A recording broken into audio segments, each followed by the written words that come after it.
I accidentally called her cute, and the very next moment, I took a blow. No. The desert moons of Calthera rose in perfect synchrony, pale orbs casting silver light across the battlefield ruins. I could still smell the acrid stench of plasma burns etched into the sand, as though the ground itself remembered the war. My boots crunched over broken steel and charred bone, reminding me this world wasn't supposed to be alive anymore. And yet, it was where I met her. The assignment was simple enough. Scout ahead, secure a crash site, and confirm whether the reports of enemy survivors were true. No one expected me to return with anything more than data logs. My unit had been whittled down to less than a squad, ragged, tired men and women who'd given up on glory long ago. The wreck loomed ahead, half buried in the dunes like a beach leviathan. Its wings were torn, hull blackened, but I saw movement, faint, deliberate. I crept closer, pulse rifle steady, and then she stepped into the moonlight. Her armor was unlike any design I'd seen, sleek, dark, flowing with faint neon seams that shifted color with her movements. Her helmet, cracked on the left side, revealed part of her face. Pale, almost luminous skin, sharp angular features, and eyes that glowed faintly like molten silver. An enemy, a living one. She held a blade that hummed faintly, and despite her limp, she radiated a kind of lethal grace. I should have radioed for backup, raised my rifle, finished her before she saw me. Instead, I froze, because she wasn't just dangerous, she was beautiful. I don't know what possessed me, but the words tumbled out of my mouth before I could stop them. "You're kinda cute." Her eyes widened, her grip faltered for half a heartbeat. Then she was on me. The blow came so fast I barely saw it. The flat of her blade slammed into my chest plate, knocking me backward into the sand with a grunt. Air left my lungs in a rush. My rifle skidded away. By the time I looked up, she stood over me, blade poised an inch from my throat. "Cute," she hissed, her voice carrying the strange resonance of someone who spoke in a language not quite translated. "You insult me." I raised my hand slowly. "I meant, not as an insult." Her head tilted, silver eyes narrowing. "Your people burn my cities, and you think calling me cute will save you?" For a moment, I thought she'd strike, but instead, she stumbled slightly, catching herself on the blade. Her breathing was ragged, her limp more pronounced now that she wasn't masking it with fury.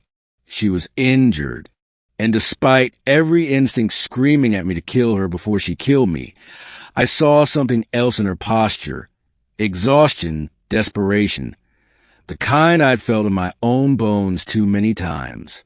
"Look," I said carefully, "if I wanted you dead, I wouldn't have said anything. You're hurt. I can help." Her laugh was bitter, metallic. "A soldier of Terra, offering help to the last daughter of Zara? You mock me further." But when her knees buckled, I lunged without thinking, catching her before she hit the ground. She was lighter than I expected, her armor warm beneath my gloves. She didn't resist, too weak to lift her blade. That was the beginning of something I hadn't planned. The middle, an uneasy alliance. We sheltered in the wreckage that night. She insisted on keeping her blade at arm's reach, eyes always watching me, but she didn't push me away when I treated her wounds. Her physiology was close enough to ours that the med gel sealed the bleeding, though her silver blood hissed faintly against it. She told me her name was Saris. She didn't give it freely. It slipped out when she drifted half asleep from exhaustion. I repeated it softly, and she snapped awake, glaring. "You'll forget it when you kill me." "Maybe," I said, "or maybe I'll remember it when I save you." That earned me another glare, but not another blade to the throat. Over the next 2 days, we scouted opposite directions of the dunes, always returning to the wreck. Neither of us trusted the other, yet neither left. She admitted her distress beacon had been destroyed in the crash. My own comms were too weak to reach orbit through the interference. We were stranded, together, and then came the patrol. A squad of scavengers, raiders who combed battlefields for tech and corpses, stumbled across the wreck. They weren't picky about who they killed. We fought side by side without a word. Her blade cut arcs of white-hot plasma, cleaving rifles and armor like paper. I covered her blind spots with precise shots, dropping raiders before they could flank her. For the first time, I realized how well we moved in tandem, as though some invisible rhythm bound us. When it was over, she looked at me differently. Not kindly, but not as an enemy either. "You fight strangely," she said. "Strangely?" I asked, wiping blood from my visor. "You cover me, not for strategy, for something else." I shrugged. "Maybe I don't like the idea of you dying before you can hit me again." That earned the faintest flicker of a smile. Days turned into a week. We spoke more, mostly during the cold nights when the silence pressed too heavy. She told me about Zara, the crystalline towers, the rivers that glowed under twin suns, the songs her people sang before war stripped them away. Her voice softened when she spoke of it, like she was reciting a memory too fragile to touch. I told her about Terra, not the Empire, but the little farm I grew up on. My sister chasing me through fields, the taste of real bread, the smell of rain before warships blackened the sky. Two enemies, bound by shared loss. And yet, I never forgot the first moment, the slip of my tongue, calling her cute. Sometimes, when the silence grew too long, I thought I saw her glance at me as if the words still echoed. The rising tension, betrayal looms. On the 9th day, I picked up a signal. A Terran dropship, scouting nearby. I should have been relieved. Instead, dread twisted in my gut.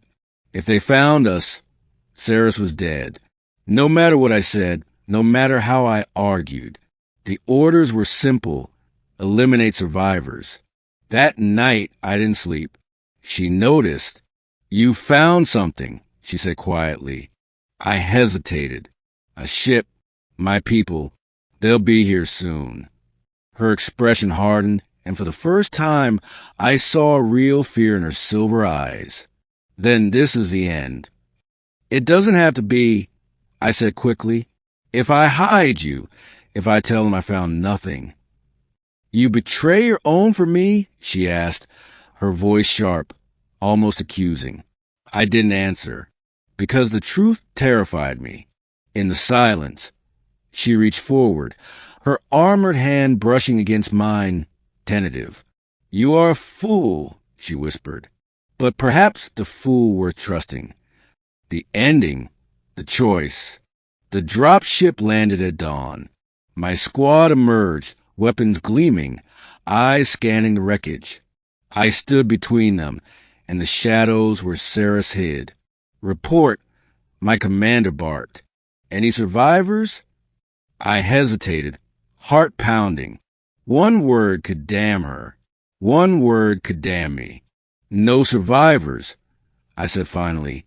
The squad spread out, collecting scraps, scanning for signals. I kept my stance firm, forcing calm into my voice. My commander eyed me, but didn't press. When they left hours later, I exhaled a breath I didn't realize I'd been holding. Saris emerged, her eyes unreadable. "You lied for me?"